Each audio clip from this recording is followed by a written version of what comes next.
Well, mark this event on your calendar. April 26th, it's the A Taste of Africa. I can't wait. I can actually make this event because my schedule allows me to, which is great. Aaron, you're here from Ghana School of Dreams. So you guys have this amazing, what is it, silent auction, dinner, African food, music? Yeah, so what it is it starts at 6:30 at night, and then there's going to be a dinner, there'll be a dance, there'll be some African entertainment. It'll be a whole night of just a good time, all African themed, especially Ghana. That's really cool because it's not often that you guys are going to get, or people in Hamilton will get to experience the culture of Africa. Right, yeah, so it's kind of something, we specialize, well, our organization is out of Ghana, so we really bring that over, and then we really just want people to experience, like the food especially. It's so different than what we're used to over here, so. And this is all in support of your Ghana School of Dreams project, where you guys are building schools for kids in Africa. Yeah, that's right. We build schools in Ghana specifically. We've built one so far. We're looking to finish number 2 and hopefully start number 3 as soon as we can, which is where the fundraiser comes into play. So the funds that you raise, it's going to the building materials. You mentioned that you need a roof on the current school, which is kind of, I think, a key part to any school. Yeah. So right now we've raised enough money this past year to get the school basically to the roof line, and now we just need to finish the roof, and then we need all the furniture and everything else that goes into building the school, all the finishing touches. So that's where this fundraiser is going to come into play, and we're really hoping we can finish it up. And so how long does it take you guys to build one of these schools? This one we started beginning of October-ish, and it basically depends on the money. The more money we have, the faster we can build them. Right? Yeah, of course, right? So it depends. The first school took us almost 6 years to finish. Oh, but that's just wow. because we were a small organization really just trying to get but now things are moving a lot quicker. 6 years, that's incredible. Yeah. It's just really based on the funds, so this is why events like this are really important, right? Exactly, yeah. At the beginning it was just run by a lady by the name of Dora. She's been on our show, I think. Yeah, she's she's the awesome. founder. She's an incredible woman. She was just kind of doing all the work herself. She had a few helpers here and there, but now we're a full-blown board.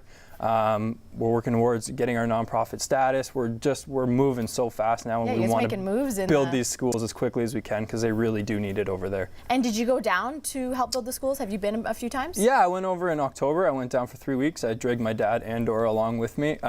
We went down there. We did the groundbreaking. We did everything. We kind of had a bunch of meetings with the future projects and all that stuff that's going to be happening.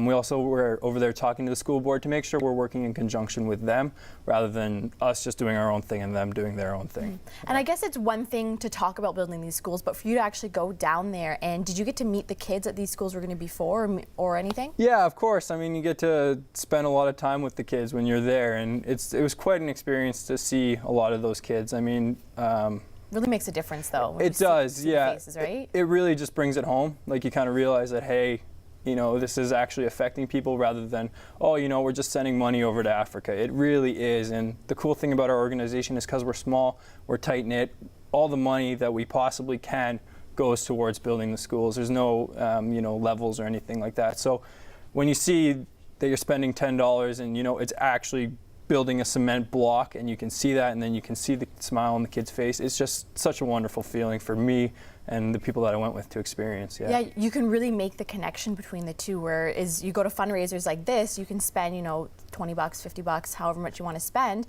and it really is going directly to help the kids. Yeah, it really is. I mean, like I said, all of us in Canada are volunteers. We really do our best to keep our expenses at the very, very minimum, just to make sure that all the money is going over there, because that's at the end of the goal. That's the goal at the end of the day. Yeah. And so, what was your most memorable moment while you're in Ghana? Oh, there's so many. It's hard to kind of pinpoint. Yeah. Okay, what is maybe your top 3? Top 3. There were some moments where I was just basically sitting under a tree.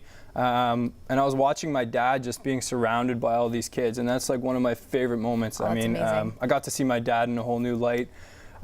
Just the kids, I mean, most of them have never even seen a white person, so for them it was just kind of an interesting thing. So just talking to the kids, talking to the parents. I mean, I've I fell in love with this little kid named Pa just because he's like my little boy now.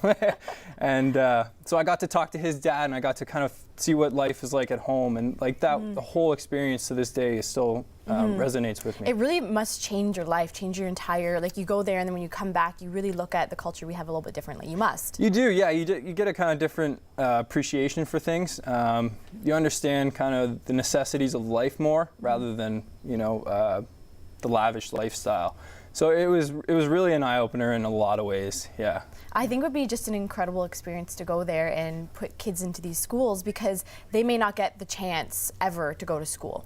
Yeah, that's the thing. That's the problem with these, well, not the problem, but the problem that we've found is that these kids either don't go to school. I mean, even when we were walking through some of the villages, I remember 3 kids were playing just with a ball, and we're like, why aren't you guys in school? It's 10 o'clock in the morning. And they said, oh, we don't have sandals. We can't go to school. Wow. So if we can remove some barriers, like, everyone's welcome. We supply uniforms. We Just don't everything. We do as much as we can within the government's boundaries. Right. The government supplies the textbooks and all that stuff, but we supply as much as we possibly can to make sure that these kids get educated so that they can really have an effect on the world community, because they really are just incredible children. And they deserve the chance, and it's as easy as going out to their event on April 26th, A Taste of Africa. It's at the Canadian Legion across the street from Lime Ridge Mall. You cannot miss it, right off the highway. Easy to get to, 6:30 to 1 a.m.